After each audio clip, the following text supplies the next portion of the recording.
we're coming up on the 20th anniversary this fall of Kiss Kiss Bang Is Bang. it this fall? This October. Wow. See, Which, I have like, been doing is this for a huge. while. This is crazy. Val Kilmer, and also it was like literally relaunched Robert Downey It Jr.'s did. It career. was his first. He got Iron Man because of this. Yes, that's exactly. You were on that set. I was on that set, and it still is to this day It's so good. Yeah, it's still one of my favorite experiences I've ever had on a set with the two of them. They were so fantastic, with Shane included. Shane Black, who Shane directed Black, and wrote sorry, it. wrote it and directed it. I mean, it launched me, and Robert was so incredible. Really took me under his wing. I was so new to acting. I would always miss my mark. I was very green. He taught me how to improv. Val was so fun and funny. Everybody just had such a great energy, and we basically shot in LA for 45 nights. Wow. For 45 nights. Wow. We shot, I think, 2 days daylights, our first 2 days down at the Standard Hotel downtown. And the rest of it was nights. So it was really an amazing, kind of unique experience. Oh my God. Yeah. And I love the movie.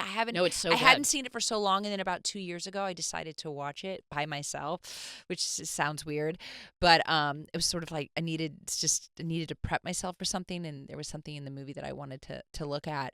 And I went, "Oh my gosh, this movie holds up." Oh yeah, it does. It's great because it's still one of those films that, like, younger people will come up to me and say, "Oh, I really like that movie." And I'm like, "Wow, that's so nice to do something that people are still enjoying." Oh yeah. And I think it was such a surprise when it came out too, which is always fun. Yeah, I think it was just a totally different energy. Shane's brilliant, and his words, he's like a Mike White, they're just such fun, rich understand words character and dialogue, and, yeah. character, scenes. Everything's kind of complicated, and there's just so much to just play with.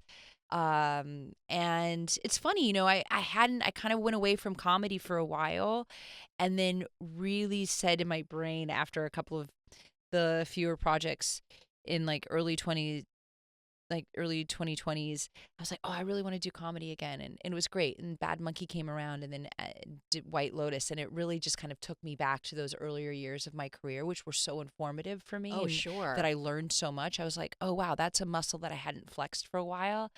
And it made me it challenges me, the comedy of it all, but it just makes me really excited.